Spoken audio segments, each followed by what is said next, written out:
I want to ask you about how difficult it's actually going to be to get people out of that, given the unholy alliance between different factions in our society.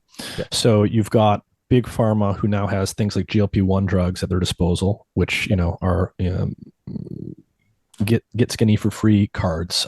That's basically what they're being treated as. I hear Um, you. you've got the big food, big ag side, which makes the voting thing difficult because everyone we vote for is completely plugged into all of these special interests.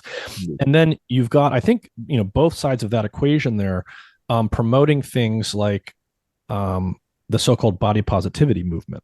Saying, hey, this is the way we are, and you should love yourself the way you are, and therefore you can just keep consuming all of these things. Right. Health at How its how, how do we break the sort of alliance of forces there seems quite strong? right. Uh, Nick, I couldn't agree with you more. Okay. There are many stakeholders in this, and they all have their own angle. Agreed. And, you can't fix those until you give them a better answer. Okay. It's like the Arab Israeli conflict, too many stakeholders, too difficult to come up with a single answer that that helps everybody. But you know what? There actually is a way. There is a way to do this. And it requires everyone coming to the table at once.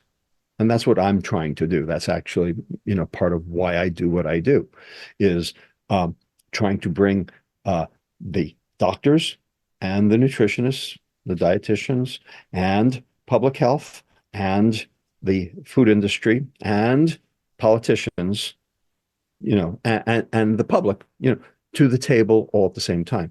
But you have to be working off the same set of facts. And as we've learned, people have their own facts.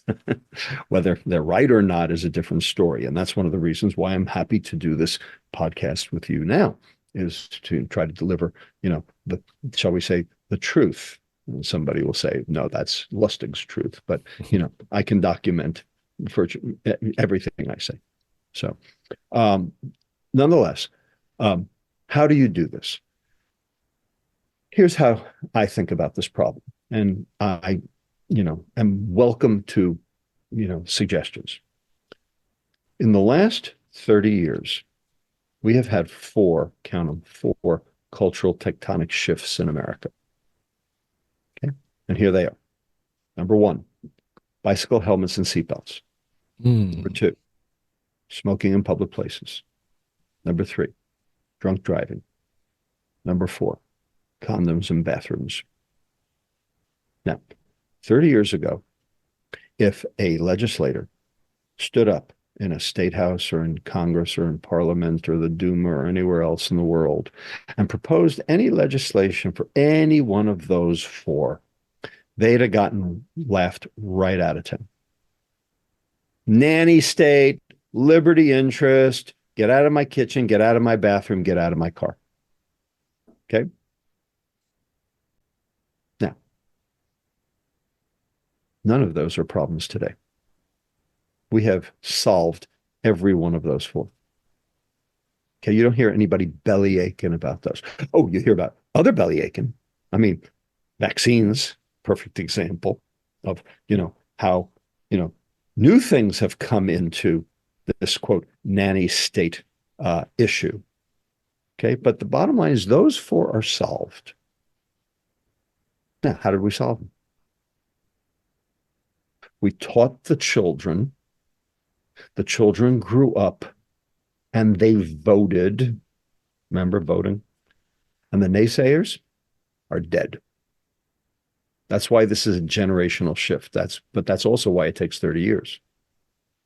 Now, the good news about this is we're about 10 years in. Mm-hmm. All this started around 2013. Mm-hmm. So We already see signs of it working. We already see, documentation of the public being educated. And I can actually prove that the public is being educated. The food industry actually generated the data for me. Okay. There's a public relations arm of the food industry called IFIC, IFIC, the International Food Information Council. Okay. It is just a PR arm of the food industry, but they publish a report every year. And every year they ask the public a question.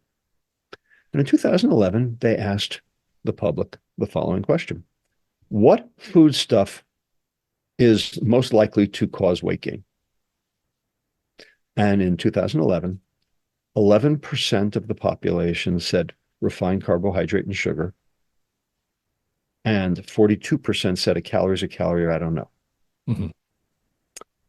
They asked the exact same question 7 years later in 2018. The exact same way, no change. And now 33% of the public said refined carbohydrate and sugar, and the exact same number reduced from a calorie is a calorie, or I don't know. In other words, we taught those people the real story. So you can do it, but it's a generational shift because there are a lot of people who will never get it. And I'm given up on trying to get those people to get it. I got to get the people who are receptive to be able to get it, because they'll live longer because they did the right thing. And then we'll actually see the change. I have no qualms about the fact that this problem is going to outlive me. You know, I'm just a cog in this wheel.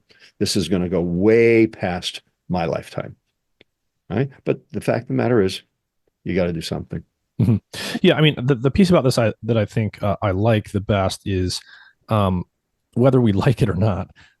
These things are generational. They do take generational periods of time to change. And that means no matter what your position is, an effective strategy probably has to involve educating the young. That's right. And that's what we're trying to do. I am the chief science officer and co-founder of a nonprofit here in the Bay Area called Eat Real. So you can find that at eatreal.org.